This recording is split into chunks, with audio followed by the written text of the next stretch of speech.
initially establishes the supremacy of Krishna, like this knowledge that we are learning. We are learning this knowledge, right? From chapter 3, we are learning this, where Krishna is trying to teach about this Karma Yoga. And then Arjuna asked about, okay, about this lust. Why are we acting without even knowing what it is happening? Like this. So Krishna was trying to give this knowledge, but just to make sure that whatever knowledge we are receiving, it is a bona fide. So Krishna was trying to establish that the knowledge we should gain only through a disciplic succession, or else it is not considered valid. Yes, thank you, Prabhu. Thank you. This was first spoken to sun god, and then through Manu, and then from Manu it went to Ishwaku dynasty. That's how it was transferred. But over the period of time, this knowledge, it was broken. There was no succession. So that's why Krishna is trying to re-establish this knowledge. And Krishna also established his supremacy. Like, we don't want to hear from anybody, right? If we are here trying to hear from anybody, we want to make sure that it is from the right source. So, because just previously he said, and knowledge has to come from disciplic succession. So, in order to establish the supremacy of Krishna, we saw few verses, right? Like he is avyayam. He is 4.6 says he is avyayam. That is, he is unborn and he is transcendental. And then he also said, whoever gains this knowledge, they will not take birth in the material world again. Janma karma chami divyam evam yoveti tattvataha tyaktva deham punarjanma naiti mameti sorchunam. And whoever gains this knowledge, they will not, whoever knows that Krishna is transcendental, his qualities, his name, everything, and the past tense, it's all transcendental. Whoever knows this, they will not take birth in this material world again. So it gives us assurance, correct? So we are trying to gain some knowledge, and this knowledge, it's not perishable. Just like that, we don't want to spend our time and energy to learn something that is going to get perished. So it gives us assurance, okay, whatever knowledge I'm going to learn from this, it's imperishable, and it is going to give us a greater benefit of this human form of life. So it gives us assurance. And Krishna also said, every millennium he comes, millennium after millennium, to do what? To re-establish dharma and to assault this miscreants, and to also give favorable things to his devotees. So that's what we saw. Though we okay. Though we took a little time to get this base clarified, it was very important for us so that we have a better understanding of why we are doing what we are doing. So moving on to the next section, it is called as applying this transcendental knowledge. What is this applying transcendental knowledge? So this knowledge actually it has been flowing down. There is from chapter 3, Krishna is giving this knowledge. Krishna says you have to do your work. Start doing, if at all you want to do your work, do it as a nishkama karma yoga, like without attached to the results, correct? And then there was a slight deviation when Arjuna asked the question, why am I impelled to act something? And then that's why Krishna gave this answer of the lust, where kamesha krodesha, he gives, it's because of lust, it's we are trying to do something due to the modes of also material nature. So there is a slight deviation, and now Krishna is coming back to impart the knowledge which he already started from the previous chapter. So now Krishna is going to give more details about this knowledge, and this is what this section is going to talk about. And what is the benefit of it? We saw, if somebody is taking shelter of Krishna, then he will achieve the desired goal, which is good transcendental love for the Lord. And Krishna is also going to establish this. Okay, we will ask, okay, my motive is not to gain the transcendental knowledge, but if people come and say that I am just praying to Krishna for some material benefits, right? Krishna also has an answer for that. What is he saying? Yetam mam prapadyante tamstataiva bhajamyaham mama vartmanu vartante manushya partha sarvashah. What does it mean? Yetam. I reward them. Yetam. As the people surrender unto me, I will give them the results based on their propensity of their surrender. It's like, to the degree which we surrender. Say if I'm approaching Krishna for material benefits, I will get only material things. If I'm getting to Krishna to gain something else, like some relationship or whatever it is, if I'm going to do approaching Krishna for that, I will get only that. But if I'm approaching Krishna to gain bhakti, to gain knowledge, to gain this knowledge, then Krishna will grant me that. Eyatam mam prapadyanti. This is a very important verse because the amount of the degree through which we surrender to Krishna, the Lord will reciprocate to us. It's not a partial. Krishna is not, we cannot say, Krishna, you are partial. Only to that devotee you are giving him bhakti, you are giving him all the knowledge so that he can come back to you. But to me, you are not giving me that. No, because I did not ask for that. What is my ask? I want some material gain. So that was my ask. So Krishna will only grant me that. So how much ever I want to get it, only that I will get. I will not get beyond that. So that's what Krishna is saying. As all the surrender unto me, I reward them accordingly to the degree of the surrender. Everyone follows my path in all respects. Oh, son of Pritha, that is Arjuna. So here it also talks about there are 3 levels of realization, like we saw in chapter 2, verse 2. In the purport, Prabhupada would have clearly explained that there are 3 levels of realization, which is Brahman, Paramatma, and the Bhagavan.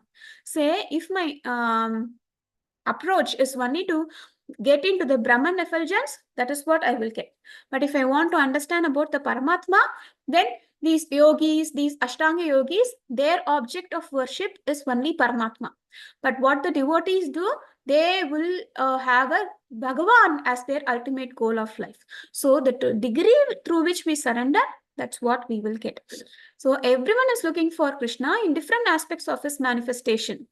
Okay, and Krishna is the object of everyone's realization, and it's also been established in the scriptures, like it's been clearly specified in Srimad Bhagavatam. Like, even so, for example, say even if an Ashtanga yogi, even if ultimate goal is Paramatma, there should be a degree, there should be a certain degree of bhakti associated with it. Even if I'm doing a karma kanda, there has to be a bhakti, because but that bhakti I'm utilizing only to get the karmakandiya benefits. Okay, without bhakti, nothing is possible. It will only be fruitless. Okay, it's not possible. That has already been established in Srimad Bhagavatam. So they will have the bhakti. It's not that they don't have the bhakti, but they are utilizing that bhakti to attain what? To attain Paramatma. But what are the devotees doing? They use the bhakti to get Krishna. That's what they say, right? If the king is there, all automatically, say if there is, there is also be an example stated by Prabhupada, like say for example, a rich millionaire is there, he has a good car, say for example, he has a limousine car, and what will, he won't drive that car, right? A rich person will not drive the car. What will he do? He will appoint a driver. Okay, so actually the driver is not owning the car, but because the driver is assisting the rich person, he drives the car, and if the AC is turned on, the driver will also get the AC. And normally these rich people, just to show that they are benevolent, and then they are caring, if they go somewhere, what will they do? They will not say if they are going to a high restaurant, they will also make sure the driver also fit. And if they are going to some party, they will also make sure the driver is also getting the required benefits. So what is happening? This driver is dovetailing his life to serve the rich person. So driver does not have to do anything. All he has to do is serve this rich person. So automatically everything will come to him. Similarly, the devotee will not go and ask Krishna, give me this, Krishna, give me this big house, Krishna, give me this good position in my company, good, Krishna, give me that, give me this. No, the devotee will only serve the Lord. And Lord, mercy, through his mercy, what automatically gives whatever that is required for the devotee. If he's not giving, which means the devotee does not require, that's it. The devotee will have this understanding. But even if the devotee gets a opulence, devotee thinks that it is for the service of the Lord. He will use still in the service. So devotee will not go and ask, give me this, give me that.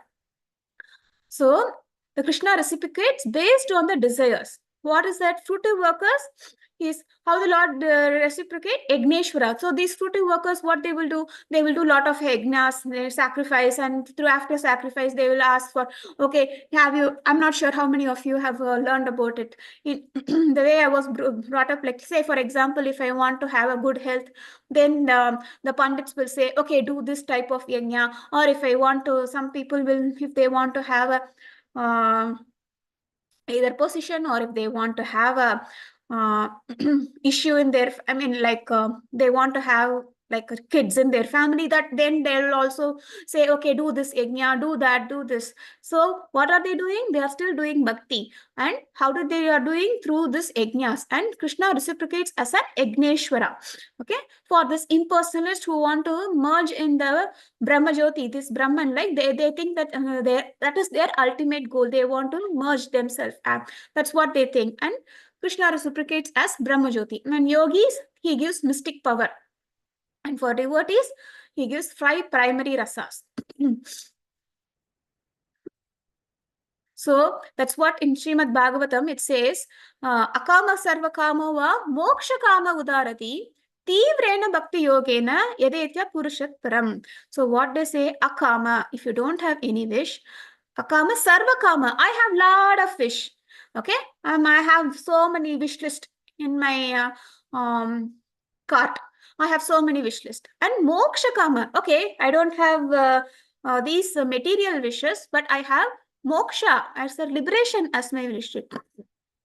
Akama sarva kama va moksha kama udarati. If these are not tivrena bhakti yogena, whatever might be, even if you fall in these categories, whatever might be, tivrena bhakti yogena, do bhakti, Krishna will reciprocate accordingly.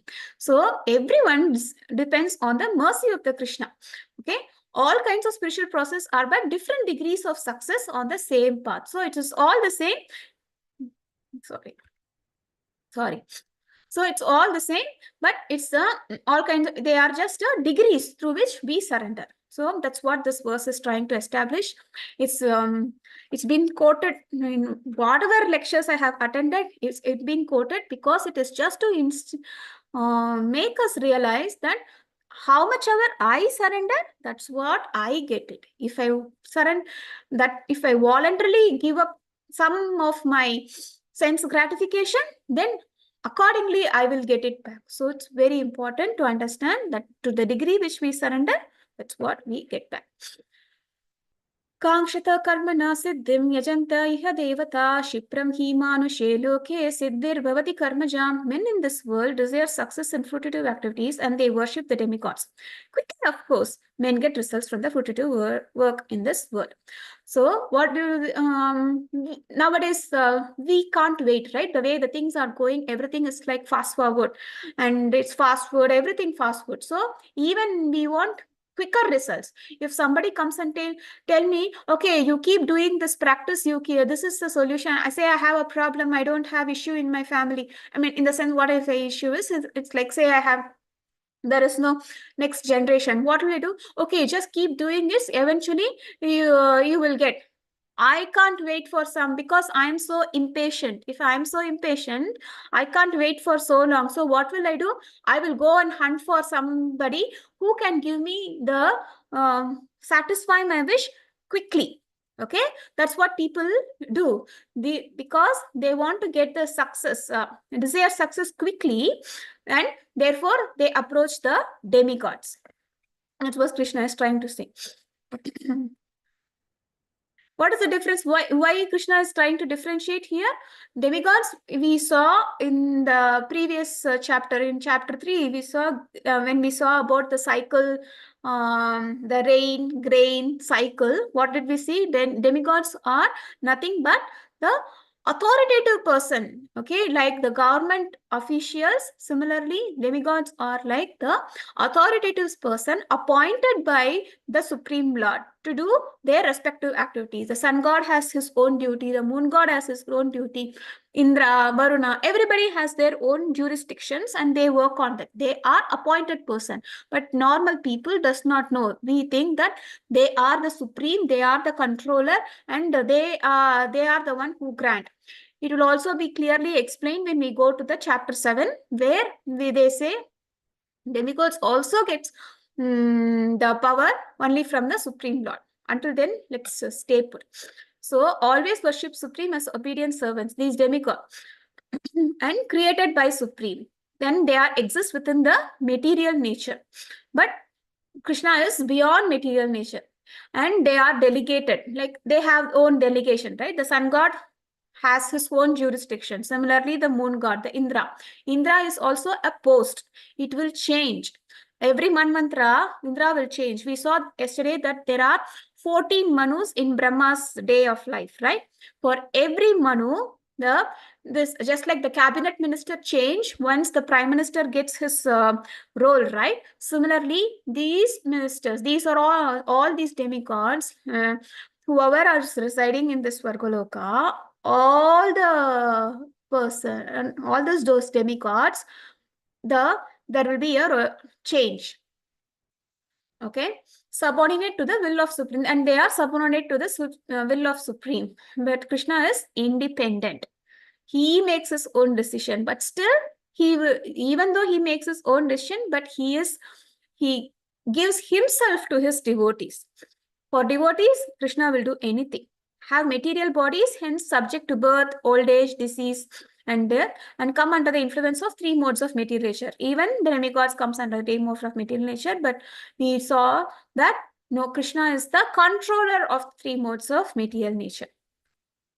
चातुर्वर्ण्यं मया सृष्टं गुणकर्म विभागशः तस्य कर्तामपि मां विद्याकर्तारम् अव्ययम्. According to the 3 modes of material nature and work associated with them, the 4 divisions of human society are created by me. And although I am the creator of this system, you should know that I am yet the non-doer, being unchangeable. So what is Krishna trying to say? You know what? According to my modes, according to my wish, what is my past karma, according to my own desires, I am put into specific varna and ashrama. And Krishna says that these 4 sections of the society, like it's actually been created by him. It is not that it has been self-invented recently. No, it is Krishna who created these 4 divisions of society so that people get purified. When they try to do their prescribed work, they get purified. What are the 4 divisions? Brahmanas.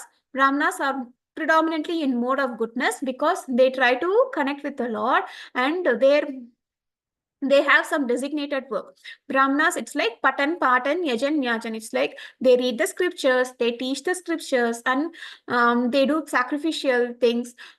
They act as a pujari, prohit, and they do the sacrifice. They are like, they have their direct connection. They will help the rest of the society to stay in order so that they can follow the regulative principles. Other sections can follow the regulatory principle. It's like they are the go-to person to know, okay, what is the right thing to do. So that Brahmanas have the knowledge. How did they get this knowledge? Because they are well versed in scripture. That is their main duty. They read the scripture and they teach to the other people.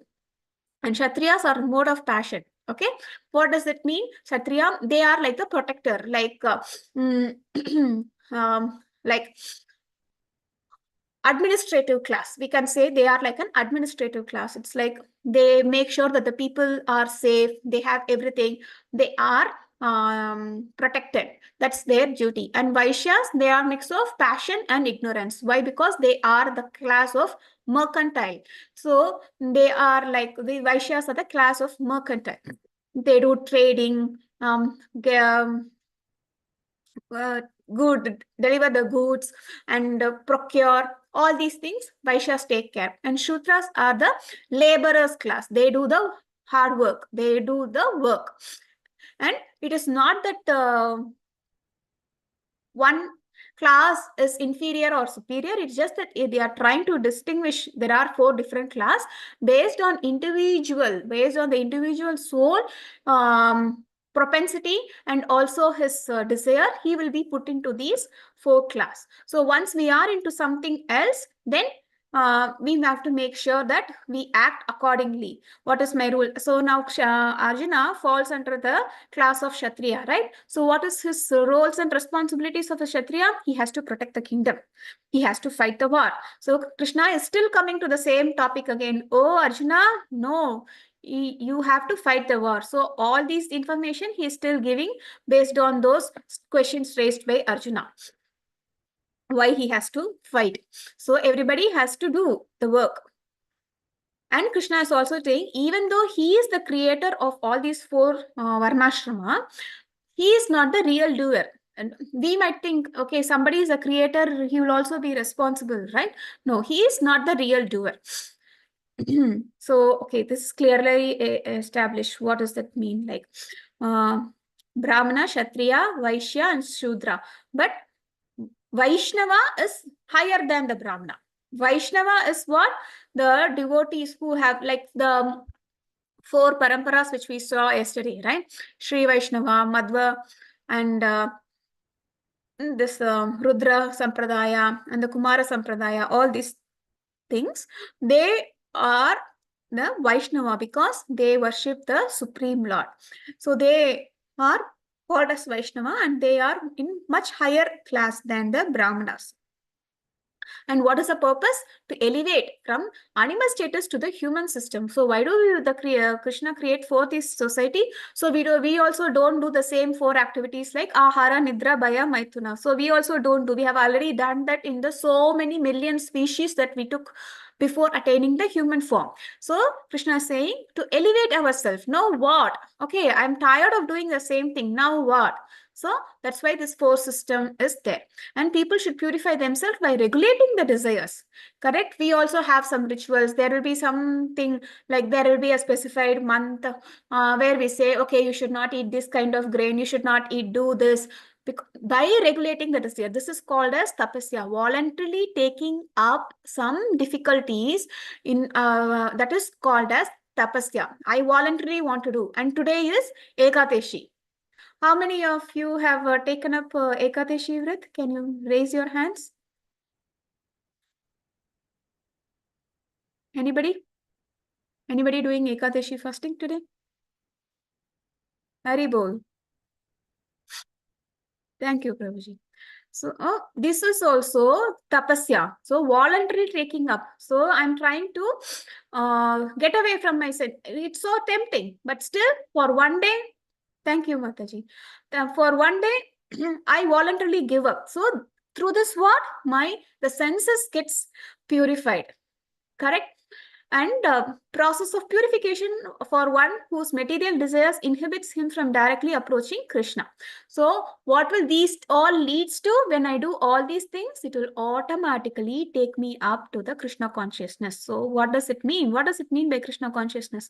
So when I do this over a period of time, automatically my way of life, the activity which I choose, which it will always be favorable to the Lord as prescribed in the scriptures. So eventually I will get purified. So to do this, we have the systems and we follow the rules and regulations based on the specific thing. So this Varnashrama system is created by whom? Krishna. So even though he is a creator, he is a non-doer because he is transcendental. He is beyond 3 moods. And a mixture of guna karma. It's a chaturvanya bhajantema guna karma vigbhagasha. So these from the arise from the 3 modes of material nature plus the work associated with them. And why do we have it? To avoid degradation, to protect, to support, and also for the cooperation and non-discrimination. So everything is for purpose. It's not something self-invented. Everything is for purpose. If we strictly follow it, then we will definitely get purified and reach the betterment. So Ashramas for Brahmanas is Brahmachari, Grihastha, Vanaprastha, and Sannyasa.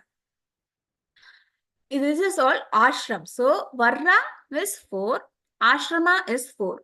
Varna is Brahmana, Kshatriya, Vaishya, and Shudra. Ashrama is Brahmachari, Grihastha, Vanaprastha, and Sannyasa. And they are just trying to classify if Brahmanas can take it up anything. And ashramas for Kshatriyas is Brahmachari, Grihastha, and Vanaprastha. They can't take up sannyasa. It's very hard for them. They are so passionate. They are so caring. They want to fight. So it will be very hard for them. It is incompatible to their modes and their action. And Vaishyas is Brahmachari and Grihastha. And for Shudras, it is Grihasthas. So it is just an indication. So what is most compatible? It's not that we say, okay, you can only do, but here it just signifies if we are, say, if I am falling into Shudra, my only compatible ashram is Grihastha, because I won't be able to better do the activities if I take up other ashrama, because that is not favorable for me. It is based on my mentality, based on my desire, based on my activity.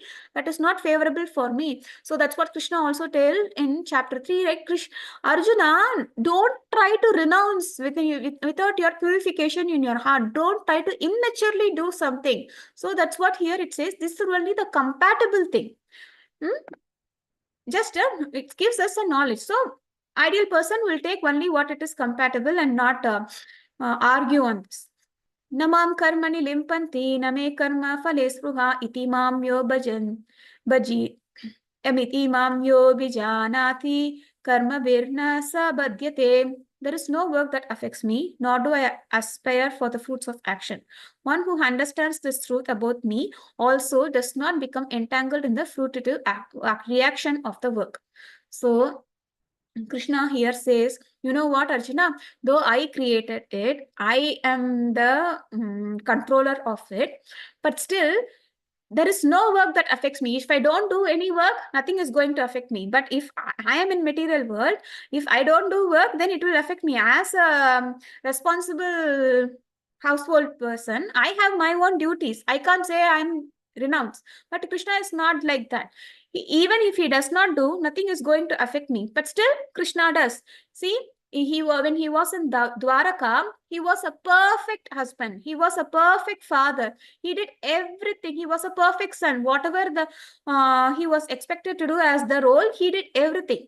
But what Krishna is saying, because he is not aspiring to the fruit of action. And whoever follows this footstep, like do your duty, but do not have an expectation. Similarly, they will also be not entangled. So Krishna is telling Arjuna, you know what? So take me as an example. Do your action, whatever is a prescribed action, do it. If you have this knowledge, then you will not be entangled in the reaction. So Krishna, what he did, he not only did it, and he also went for a war. He does not have to do it. If he just desires, the whole Kauravas would be assassinated. But no, he went and he rode the chariot. He does not have to do anything of that, but he still did that work. And what did he do when he was in Vrindavan? He took the cows. He took the cows for grazing, and just like any cowherd family, he did all the activities. He does not have to do it, but he still did it. Evam nyatva kritam karma purvairapi mumukshubhihi kuru karmaiva tasmatvam purvataram kritam. All the liberated souls in ancient times acted with this understanding of my transcendental nature. Therefore, you should perform your duty following in their footsteps. You know what? This is not something new. I'm not telling you this new formula. There have been a person who did this work without any expectation. So you should follow in the footstep and also do the same thing. Okay? Don't try to immaturely renounce. So Krishna is trying to impart the same knowledge. So this is what the knowledge. Yesterday, Prabhu was asking, what is this knowledge when it was first spoken to sun god, And then now it is speaking to Arjuna. So what does this knowledge refers? This knowledge is this karma yoga, whatever Krishna is trying to do, trying to say from chapter 3, the same knowledge he's trying to, it is just a continuation here. In the middle, there is a slight detour, and now Krishna came back and now trying to give the same information. Moving to the next section. So understanding karma on the platform of jnana. Okay. So removing the reaction. Transcendental knowledge helps to clear up philosophical doubts, also helps to clear up karmic bank balance, like Burns karma, right? Karma has various definitions. Karma can also be doing some action. And sometimes karma can refer to a reaction. We say, right, oh, it's all my karma, that's why I'm facing all these things. That in that context, karma refers to reaction. And in another context, karma refers to action and reaction. For every action, there is a reaction. And when we go to chapter 8, karma refers to action that leads us to get a new body. That's what they call as karma. So karma is a common word, but based on the context it is being used, it takes up the right definition. So here it refers to, based on Burns, karma means burns all my reaction. If I'm say based on my activity, this life, the previous life, I don't know, maybe if I have to suffer, right? It's been told, so Krishna, it's like whatever karma we do, and there will be a reaction, right? So those reactions, just imaginary think that those reactions are being put up in sacks. Say there are so many sacks, okay, and all sacks are my reaction. So I should suffer all those reactions based on number of sacks. I will take so many number of births. And it's not that just for one sack there is one rebirth. No, Krishna will see, oh, can I hold? Can I take it up? So for this lifetime, Krishna will take just a handful of that reaction and then give it to me. Even that we won't be able to tolerate.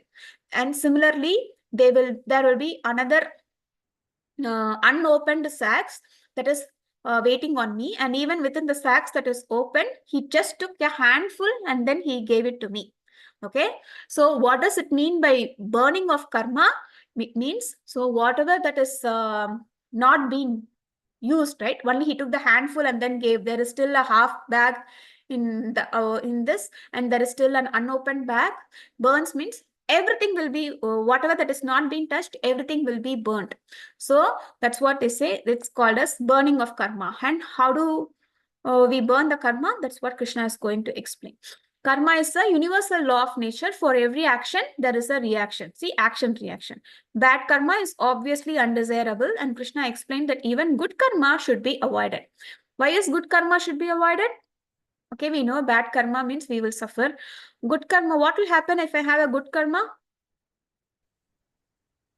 Hare Krishna, Mataji. Hare Krishna, Prabhuji.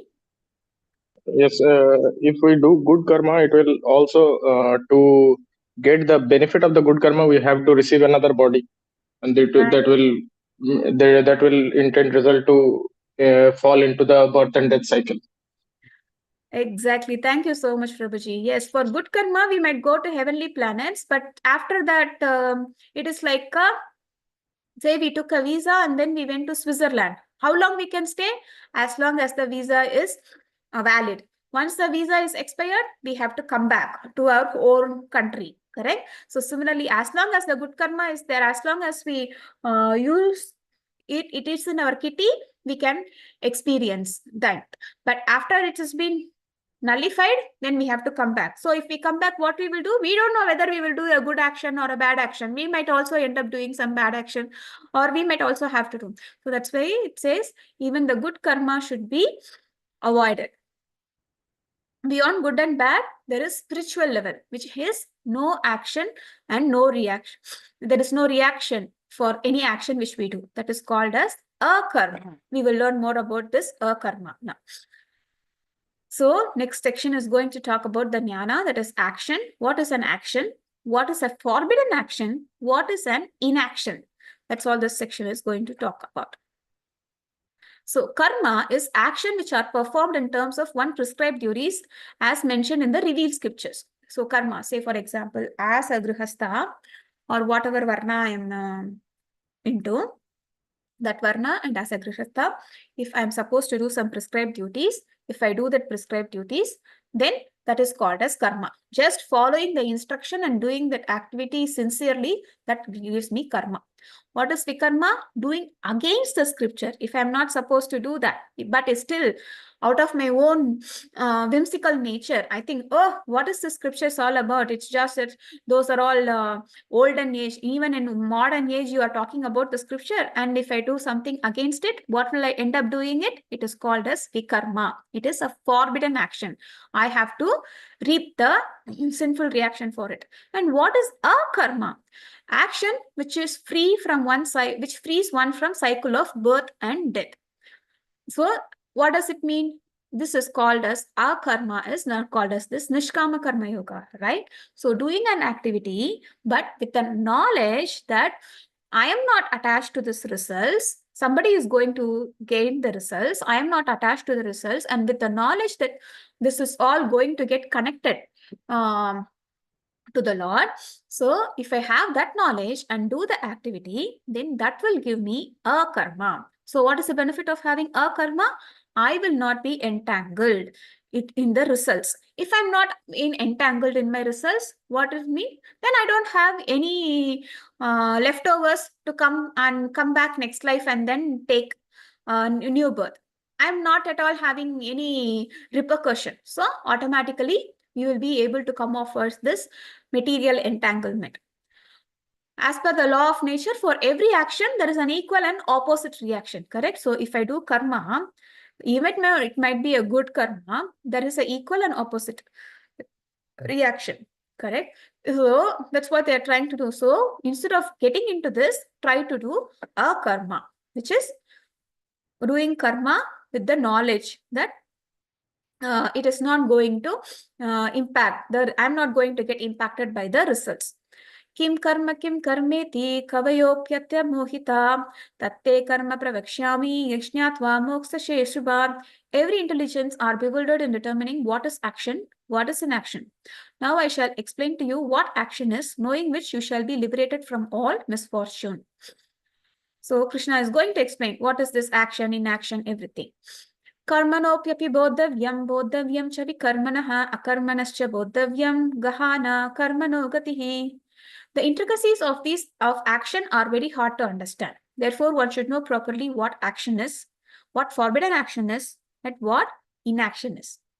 So, what is vikarma? Don't follow the Vedas. Risk of being degraded to lower species and not appreciated by saintly people. It will lead to defeat the purpose of life, correct? So this is called as vikarma. So doing activities which is against the scriptures is called as vikarma. What is karma? The karmas they follow the Vedas, they do pious activities, attain swarga. They might also, if they are too good, they can also get the bodies of demigod. Eventually, what will happen? Shine loke martya loka vishanti. After my visa get expired, I have to come back. Where will I come back? I will come to martya loka, this planetary system where I'm in. And I have to start the life from scratch. So this is called as karma. And normally the karmis do this. Akarma. What does akarma do? They have come to a platform of devotional service to Krishna. No fruitive activities binds and means rebirth. They have this understanding. Okay, whatever I have to do, it has to be always dovetailed for the service of the Lord. If I do anything that is not, then I will be bound by the reaction. So the akarmas, they will do akarmas, and the people who follow those is called as akarmi. So this is called vikarma, karma, and akarma. Okay, I hope it is clear. Karmanya karma yat prasyet akarmani cha karmayaha sa buddhiman manusheshu sa yukta kritsna karma krit. One who sees inaction in action and action in inaction is intelligent among the men. And he is in transcendental position, although engaged in all sorts of activities. So what does it mean by inaction in action? So in what we saw, what does inaction means? Inaction means doing an activity but not bound by the results. So one who sees that, okay, I'm doing my activity, but I am not attached to the results, and whatever activity I do, I'm dovetailing it to the service of the Lord. So one who has this knowledge, and at the same time, who sees that even though I do some inactivity, though it might look like I might not do anything, but actually there is an action involved. I do some activity. Say, if there is a uh, big mango tree in my garden, correct? So I will be very much attached to the mango tree, and then I will take care of it, just my own child, and then pamper it, and then water it, and then when I get the fruit, first I will not try to eat it for my own benefit. I will not think, oh, if I get so many mangoes, I will use 1 kg for me, and then I will spend the remaining to or distribute it, either distribute it or I will sell it and earn profit. If I am thinking in that, then I am doing a karma kanda. But if I think that whatever I get it, first I will offer to the Lord and I will distribute it as a prasad. And then what? If there is any leftover, I will take it. Then it is a karma, because I still put an effort to grow that mango tree, and I make sure that the whatever mangoes that comes out of it, it is still of good quality. But I am not trying to enjoy the fruit. I am trying to serve the Lord. I will first give it, offer everything to the Lord, and even after offering, I will distribute it as prasad. And only if there is something left out, I might have, or I might not have. So whoever has this, performs this action in based on this, then he is supposed to be a intelligent person, and he is engaged. He is situated in a transcendental position. That's what Krishna is trying to say here. यस्य सर्वे समारंभा कामसंकल्पवर्जितः ज्ञानाग्निदग्धकर्माणां तम आहो पंडितांबुदाः. One is understood to be full knowledge, whose every endeavor is devoid of desire for sense gratification. So whoever is having this knowledge, even though he does this activity, he is said to be devoid of sense gratification. He is said by sages to be a worker for whom the reaction of work have been bumped up by the fire of perfect knowledge. So when I do the activity, this is what we saw in the other slide. When I do this activity, even though I do an activity, I will not get the reaction. All the reaction will be burned up. My karma will be burned up. So I will not be entangled. त्यक्त्वा कर्मफलासङ्गां नित्यतृप्तो निराशयः कर्मण्यपि प्रवृत्तोऽपि नैव किञ्चित् करोति सः. Abandoning all attachment to the results of his activity, ever satisfied and independent, he performs no fruitive actions, although engaged in all kinds of undertakings. So, with this understanding, what that person will do, he will still do the activity, but he does not get attached to the results. Okay. So that's why he is not doing any fruitive activity for his own benefits. So that's what Krishna is trying to, still Krishna is giving this knowledge to Arjuna. Okay, now you know what? You have to do the work of a Kshatriya. That is your duty. But have this knowledge that whatever I am doing for the service of the Lord. You don't think that you are going to enjoy. No, it is my order that you have to fight. Go and fight. Right? So what is Krishna saying here? Oh, Arjuna, you want to renounce? Renounce your results. Don't renounce your action. So that is what even we have to take it as a takeaway. I should not renounce my action. I should not give up, immaturely renounce, saying, I won't do this activity from tomorrow. I'm going to sit it and meditation. No. What will the family people do? No.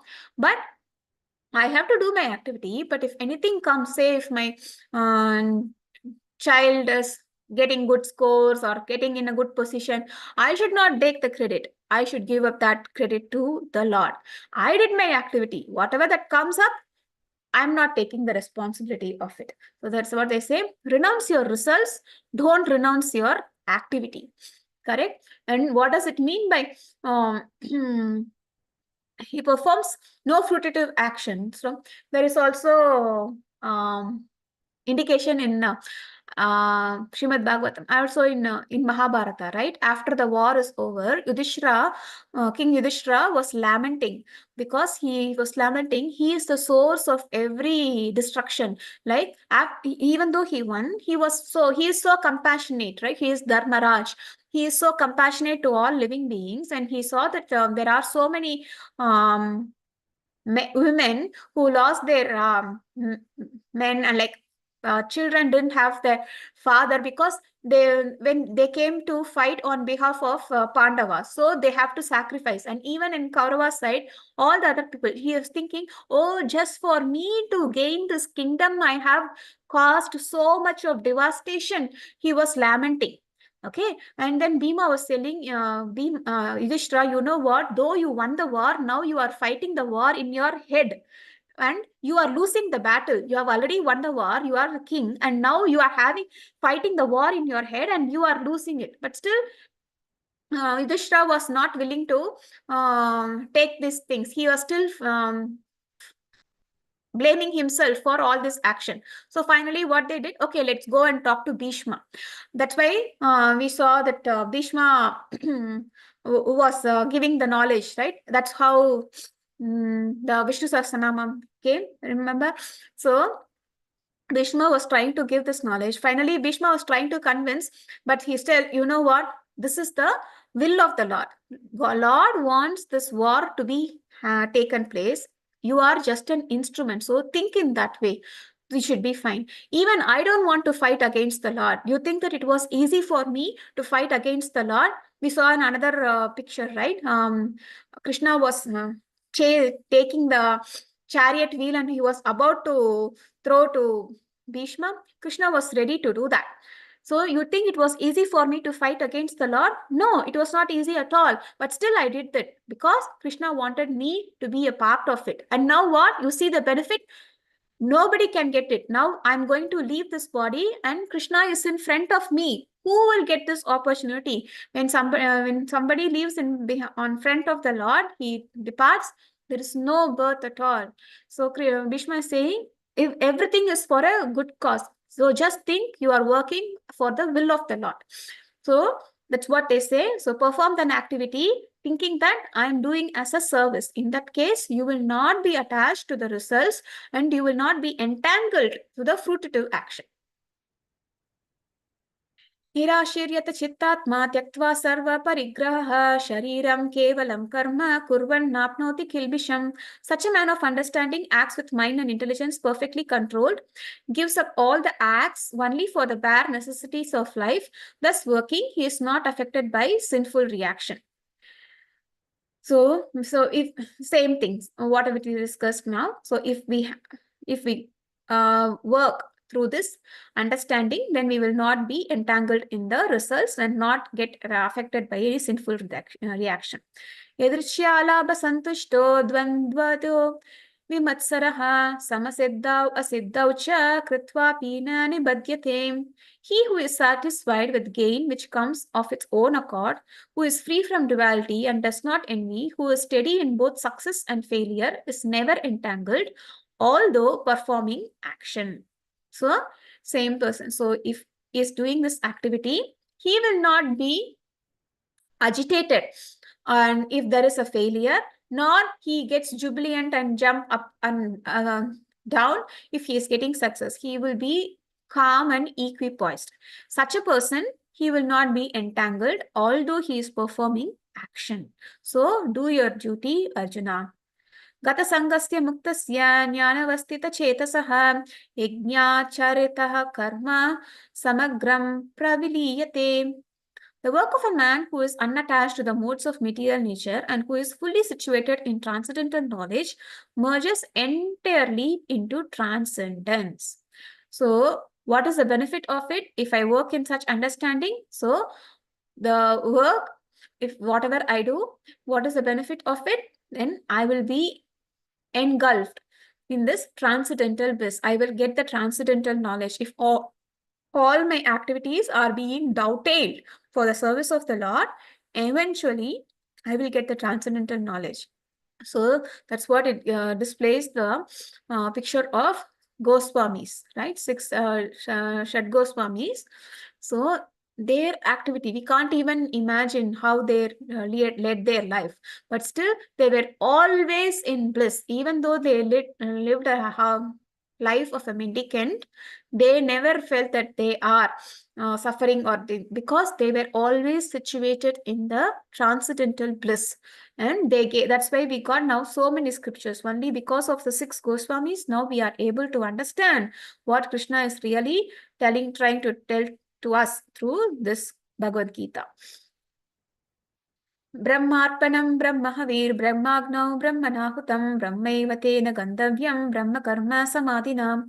A person who is fully absorbed in Krishna conscious is sure to attain the spiritual kingdom because of his full contribution to the spiritual activities, in which the consumption is absolute and that which is offered is of same spiritual nature. So, a person who is in Krishna conscious, what does it mean? Is sure to attain. So if I act according to this knowledge, then he is sure to attain the spiritual kingdom after giving up this life, because he is in full contribution to the spiritual activities. Because even here, whatever activity I'm trying to do, it is only for the service of the Lord.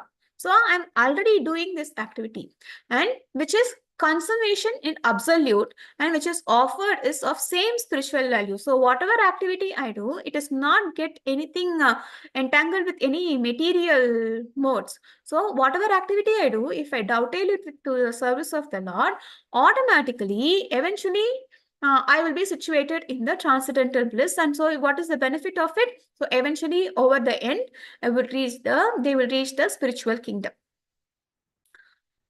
So what is the benefit of working one's own account or working on God's account? Say, what is the benefit?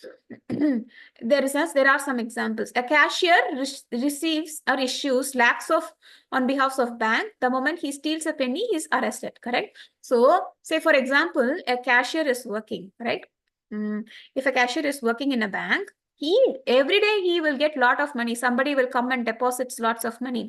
He will meticulously count that money and then he put it. But where does he put it? He will put it at the bank safe.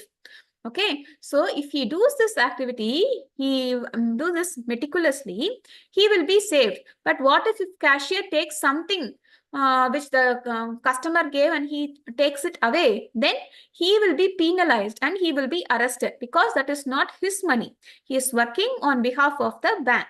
Similarly, a soldier in a war, when he goes for a war, he has this given the rights to go and fight against the enemy. He is given rights even to shoot or kill the enemy. So if he does it, he will be appreciated and he will also get an award for that. Okay, because he is working on behalf of the country based on some instructions. But what if he do, when he comes back home and then he start threatening his neighbor and he gets agitated and kill him? That's it. He will be taken to the jail, because nobody is asking him to do it. He is doing of his own accord. If he is doing something for his own gratification, then he will be put into jail. So here it says, similarly, Arjuna, fight for the dharma. You do the war on behalf of the God. And Duryodhana fighting for his own selfish plan. So here, after receiving the instructions, Arjuna, what does he do? Okay, Krishna, now I understand everything. In the 18th chapter, it will say, now I understand everything. Now, just give me the blessings. Now I understand everything. I will go and fight on your behalf. All my doubts are clarified. So now he is working on behalf of the God. So if he is just doing this activity, he will not be entangled. But what did Duryodhana do? He worked for his own selfish plan. He never brought God into consideration at all. He never cared about it. And what was the result of it? He perished.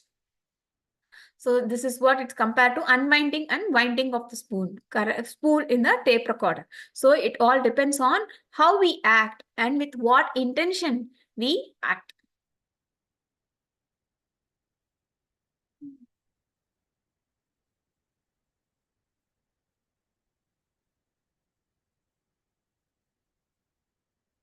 Okay, I think we have 2 more sections to go.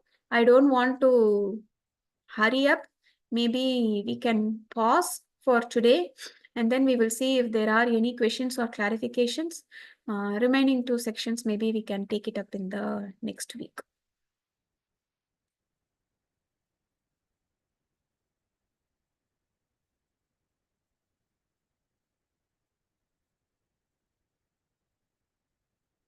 Any questions or clarifications?